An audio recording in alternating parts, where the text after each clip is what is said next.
पिछले वाले टॉपिक में हम सबने what makes India federalism cover किए थे।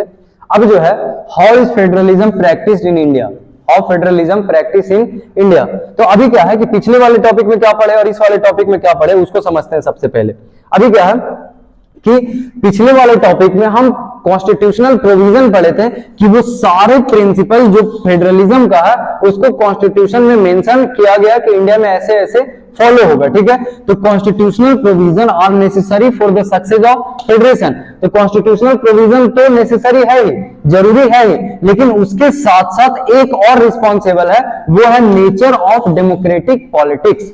Nature of democratic politics. अब बहुत सारा चीज है, जैसे क्लास है, स्कूल है, बहुत सारा चीज है, सबको आप बुक में मेंशन कर दीजिए, सबको एक कॉपी में मेंशन कर दीजिए, लेकिन वो तब तक सही तरीके से वर्क नहीं करेगा जब तक आप उसको ग्राउंड लेवल पे प्रैक्टिस नहीं करते, जब तक उसको इंप्लीमेंट नहीं करते हैं। तो इस पूरे टॉपिक में हम यही पढ़ेंगे कि इंडिया में फेडरलिज्म को कैसे प्रैक्टिस किया गया। तो इसका की पॉइंट क्या था कि constitutional provision are necessary for the success of federation. कि कॉन्स्टिट्यूशनल प्रोविजन जो कॉन्स्टिट्यूशन में मेंशन किया गया वो तो जरूरी है ही, लेकिन उसके साथ साथ एक और चीज रिस्पॉन्सिबल है सक्सेस के लिए। किसके सक्सेस के लिए? फेडरलिज्म के सक्सेस के लिए। वो है नेचर ऑफ डेमोक्रेटिक पॉलिटिक्स। कि चीजों को आप कैसे इंप्लीमेंट कर रहे हैं, कैसे उस चीज को दिखा रहे हैं, कैसे प्रैक्टिस कर रहे हैं, वो सारा चीज भी क्या है? रिस्पॉन्सिबल है, एट्रीब्यूटेड है। वो सारा चीज भी क्या है? एट्रीब्यूटेड है। तो पिछले वाले topic what's make India federal में हम थ्योरेटिकल पार्ट पढ़े कि कॉन्स्टिट्यूशनल प्रोविजन क्या क्या है, कौन सा प्रिंसिपल फॉलो करता है, और इसमें हम देखेंगे कि ग्राउंड लेवल पे ठीक है कैसे इसको प्रैक्टिस किया गया, डेमोक्रेटिक पॉलिटिक्स का नेचर कैसा है। ठीक है, तो जो सबसे पहला स्टेप हम पढ़ेंगे इसमें फेडरलिज्म को प्रैक्टिस करने के लिए, हमारे यहाँ जो लीडर्स थे, ठीक है, जो गवर्नमेंट्स के लीडर हैं, वो सबसे पहले जो प्रैक्टिस की वो है linguistic state. Linguistic state, the creation of linguistic state was the first and major test for democratic policy. Democracy में फेडरलिज्म को प्रैक्टिस करने के लिए इंडिया में जो सबसे पहला और सबसे मेजर स्टेप लिया गया था वो था फॉर्मेशन ऑफ लिंग्विस्टिक स्टेट। अच्छा, इसको मेजर इसलिए बोले क्योंकि श्रीलंका की कहानी में हम देखे हैं क्या हुआ कि वहां पर लिंग्विस्टिक बेस से डाइवर्सिटी था। ठीक है, लिंग्विस्टिक बेस से डाइवर्सिटी में क्या था, किसी एक लैंग्वेज को ठीक है क्या किया, उसको सुप्रीमेसी दिखाया, तो दूसरे वाले लैंग्वेज में ये आया, एलिगेशन का भावना आया, और वो बाद में क्या कन्वर्ट हो गया, कॉन्फ्लिक्ट, सिविल वॉर। तो अगर इंडिया में तो बहुत सारा लैंग्वेज है, इंडिया में बहुत सारा लैंग्वेज है, ठीक है, बहुत सारा लैंग्वेज डाइवर्सिटी है, तो उसमें से अगर लैंग्वेज के बेसिस पे आप किसी चीज को बांट रहे हैं, इसका मतलब क्या है कि अगर मान लीजिए कोई एक स्टेट है, उसको लैंग्वेज के बेस पे आप बांटे हैं, ठीक है, अब वो क्या हो जाएगा कि आप उस स्टेट में उस लैंग्वेज को क्या कर रहे हैं, ज्यादा प्रिविलेज दे रहे हैं, ज्यादा प्रिविलेज दे रहे हैं। तो इसमें श्रीलंका जैसा कहानी भी हो सकता है, श्रीलंका जैसा भी कहानी हो सकता है। तो पहला जो मेजर स्टेप था इंडिया का वो फॉर्मेशन ऑफ लिंग्विस्टिक स्टेट का ही था।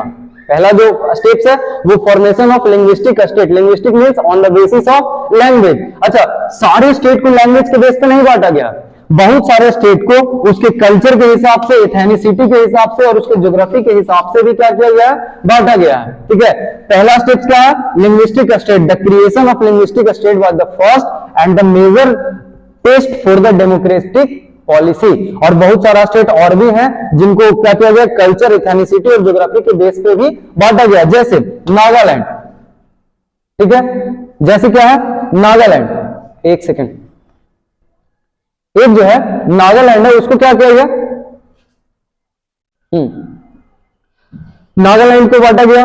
उसके बाद झारखंड, ज्योग्राफी के हिसाब से उत्तराखंड, ये सारे ये जो तीन स्टेट्स के एग्जांपल दिए हैं, ये तीनों स्टेट लैंग्वेज के बेस पे नहीं बांटा गया, ये दूसरे चीजों को रिकॉग्नाइज करके बांटा गया, जैसे ज्योग्राफी, एथेनिसिटी, कल्चर। ठीक है, तो पहला स्टेप्स क्या देखें कि ग्राउंड लेवल पे कैसे इसको इंप्लीमेंट किया गया, कैसे प्रैक्टिस किया गया फेडरेशन को।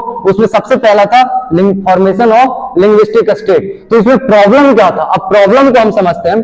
तो जो सबसे पहला प्रॉब्लम था कि जब डिमांड आया, क्या हुआ, problem with making of linguistic state में जब डिमांड आया था स्टेट को लैंग्वेज के बेसिस पे बनाने के लिए, तो हमारे यहाँ जो लीडर्स है काफी स्केयर्ड हो गए, काफी ज्यादा डर गए, क्योंकि श्रीलंका का कहानी सबको पता है। ठीक है, some national leaders feared on the demand of formation of a state on the basis of language, on the basis of language. सबसे पहले आंध्र प्रदेश आंध्र प्रदेश लिंग्विस्टिक बेस पे स्टेट का डिमांड किया।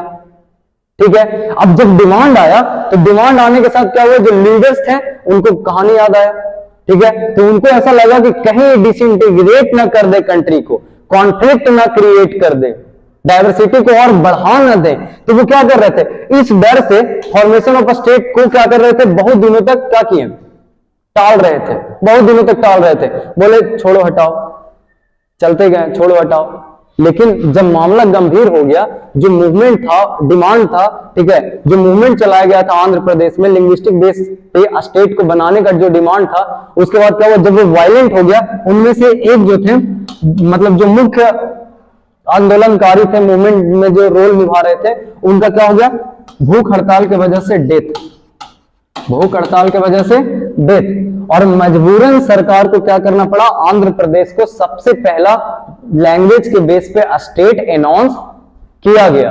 हालांकि काफी दिनों तक इसको टाला गया, रेसिस्ट किया गया, लेकिन फिर भी जब वायलेंट हो गया मूवमेंट, जब कंट्रोल से आउट ऑफ कंट्रोल हो गया, तो आंध्र प्रदेश को क्या बना दिया गया, भाषा के आधार पे, लैंग्वेज के आधार पे, on the basis of language इसको स्टेट अनाउंस किया गया। अब इसका रिजल्ट क्या हुआ, जब लोग इतने डरे हुए थे तो कुछ तो बात होगा उसमें, लेकिन जैसा लीडर्स उम्मीद करके बैठे थे उससे अपोजिट ही रिजल्ट आया। क्या हुआ, इससे कंट्री और यूनाइटेड हो गया, इससे कंट्री और यूनाइटेड हो गया, और उसके बाद एडमिनिस्ट्रेशन भी आसान हो गया। एडमिनिस्ट्रेशन मींस कि डे टू डे लाइफ का जो एडमिनिस्ट्रेशन कर रहे हैं, ऑफिशियल वर्क है, वो सारा कुछ आसान हो गया, क्योंकि लैंग्वेज के बेस पे बटा हुआ है, तो मेजोरिटी ऑफ लोग लैंग्वेज ही, वही लैंग्वेज यूज कर रहे हैं। ठीक है, तो इसमें क्या हुआ था कि लीडर्स जो है वो डरे हुए थे। ठीक, लेकिन जब मूवमेंट आंध्र प्रदेश में ज्यादा वायलेंट हो गया, तो वो क्या करना पड़ा, आंध्र प्रदेश को लैंग्वेज के बेसिस पे स्टेट अनाउंस करना पड़ा, और उसका रिजल्ट क्या हुआ कि it made the country more United and it made administration easier. ठीक है, तो फेडरलिज्म को इंडिया में कैसे प्रैक्टिस किया गया, तो सबसे पहला formation of state on the basis of language, on the basis of language सबसे पहला प्रैक्टिस था, पहला और मेजर टेस्ट था इंडिया में फेडरलिज्म का। अब दूसरा क्या है, दूसरे के बारे में देखा जाए तो लैंग्वेज पॉलिसी, दूसरा क्या है, लैंग्वेज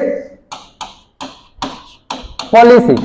ठीक है, इंडिया अभी बताएं कि लैंग्वेज डाइवर्सिटी इंडिया में बहुत ज्यादा है। अब इसमें क्या किया गया कि जो हमारा कॉन्स्टिट्यूशन है वो किसी एक लैंग्वेज को नेशनल लैंग्वेज के तौर पर रिकॉग्नाइज नहीं किया, क्योंकि हमको भी पता है कि इंडिया एक वास्ट और डाइवर्स कंट्री है। आप किसी एक लैंग्वेज को क्या कर सकते हैं, नेशनल लैंग्वेज रिकॉग्नाइज नहीं कर सकते हैं। और सेम एज हमारा कॉन्स्टिट्यूशन भी यही काम किया कि किसी एक लैंग्वेज को नेशनल लैंग्वेज रिकॉग्नाइज नहीं किया। श्रीलंका वाला कहानी याद कीजिए, वहां पे जो कंडीशन था वो यहाँ पे कंडीशन दोहराया नहीं गया। लोग इतिहास से ही सीखते हैं।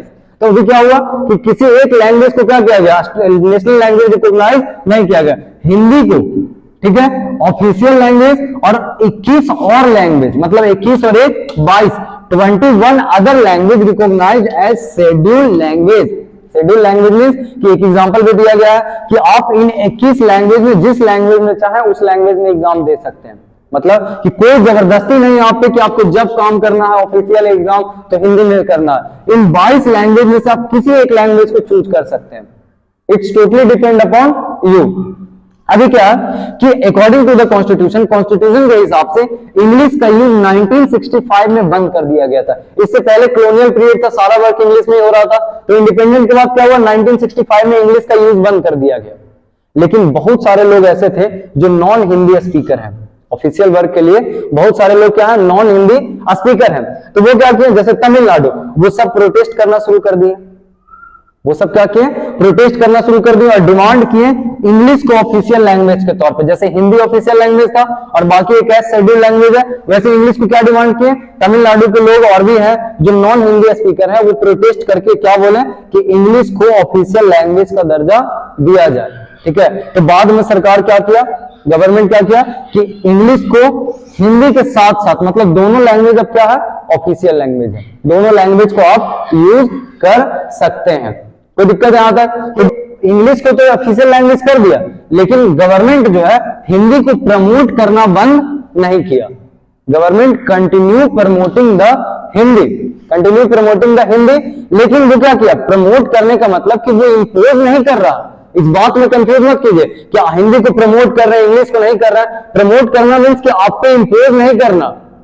Still it's depend upon you, मतलब कि अभी भी आप पे डिपेंड करता है कि आप हिंदी यूज करते हैं या इंग्लिश। बस एक क्या किया जा रहा है कि प्रमोट करने का मतलब कि आपको बताया जा रहा है, उसका एडवांटेज डिसएडवांटेज अलग से क्रिएट किया जा रहा है, इंपोज नहीं किया जा रहा है। तो ये जो फ्लेक्सिबिलिटी है इंडियन पॉलिटिकल लीडर का, वो दिखाता है क्या, सिचुएशन। मतलब the flexibility shown by the Indian political leaders help our country to avoid the kind of situation that Sri Lanka find itself. ये इंडियन पॉलिटिकल लीडर का फ्लेक्सिबिलिटी ही था, उनका सोच ही था, उनका समझ ही था कि वो क्या किया, श्रीलंका जैसे कहानी सिचुएशन से बचाए रखा इंडिया का। अब इसमें तीसरा एक और टॉपिक बचा हुआ है, सेंटर स्टेट रिलेशन। ये भी इंपॉर्टेंट है, restructuring the relation between central and state government. Central and state government, आप सेंट्रल का जुरिडिक्शन दे दिया, स्टेट का जुरिडिक्शन दे दिए, लेकिन म्यूचुअल जो ट्रस्ट है, एग्रीमेंट है, वो भी तो सही होना चाहिए।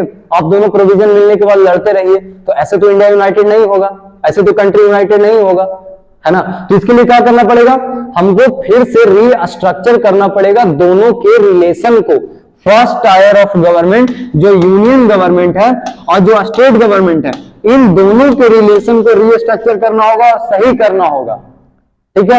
ऐसा क्यों बोला गया, अभी अगर सिचुएशन समझे 1990 से पहले, 1990 से पहले का अगर सिचुएशन देखा जाए तो कुछ अलग ही था।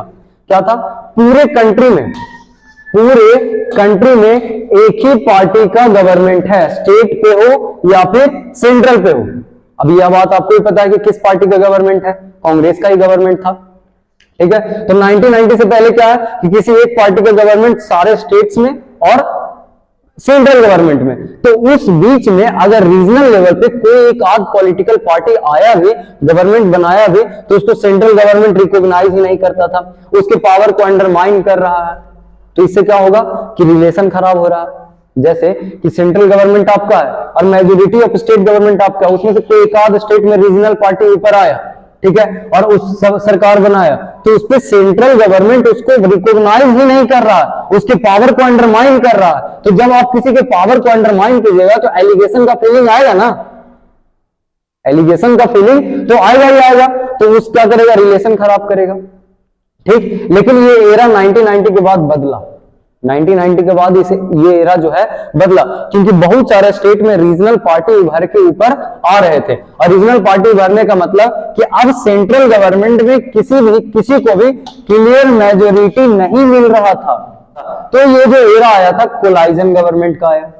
कोलाइजन गवर्नमेंट मींस कि वो गवर्नमेंट जो दो या दो से ज्यादा पॉलिटिकल पार्टी को एक साथ लाके बनाया गया है। इसको ऐसे समझते हैं, हाँ, इसको ऐसे समझते हैं कि बिहार है, ठीक है, बिहार। अब बिहार में एक पॉलिटिकल पार्टी ए है, एक पॉलिटिकल पार्टी बी है और एक पॉलिटिकल पार्टी सी है और एक पॉलिटिकल पार्टी डी है। इन चारों पार्टी में कोई भी क्लियर मेजोरिटी लेके नहीं आया, कोई भी क्लियर मेजोरिटी नहीं जीत पा रहा, कोई भी क्या है, क्लियर मेजोरिटी नहीं जीत पा रहा। तो अब बोलेगा ना, ए पार्टी बी वाले को बोलेगा कि एक काम करो, हम दोनों साथ आ जाते हैं, ठीक है। ए पार्टी किसको बोला, बी को, सी को, जिससे भी उसका काम हो जाए, वो क्या बोला कि हम दोनों साथ आ जाते हैं और साथ आके सरकार बनाते हैं, साथ आके क्या करते हैं, गवर्नमेंट बनाते हैं। तो जब दो या दो से ज्यादा पॉलिटिकल पार्टी एक साथ आके गवर्नमेंट बनाए तो उसको क्या बोलते हैं, कोलाइजन गवर्नमेंट। तो जब आप दो पार्टी के बीच में क्या किए, कोलाइजन किए, तो आप एक दूसरे के पावर को अंडरमाइन नहीं कर सकते हैं। तो यही सिचुएशन आया 1990 के बाद। ये जो एरा था कोलाइजन गवर्नमेंट का एरा आया, तो जिसमें क्या हुआ कि सेंट्रल गवर्नमेंट को भी कोलाइजन करने पे मजबूर कर दिया, ठीक है। और जब आप एक बार कोलाइजन गवर्नमेंट बना लिए तो आप जिसके साथ हैं उसके पावर को अंडरमाइन नहीं कर सकते हैं। तो this led to a new culture of power sharing and respect और ऑटोनॉमी ऑफ स्टेट गवर्नमेंट। जब कोलाइजन गवर्नमेंट का एरा आया तो उसके बाद क्या किया, ऑटोनॉमी बढ़ाया, दूसरे सरकार के लिए रिस्पेक्ट बढ़ाया, नया कल्चर लेके आया, जिससे क्या हुआ, रिलेशन रीस्ट्रक्चर किया। मतलब कि अब जो सेंट्रल स्टेट का रिलेशन है वो काफी बेहतर हो गया, अब दोनों लड़ नहीं रहा है आपस में। ये बात क्लियर है, कोई दिक्कत? तो ये तीन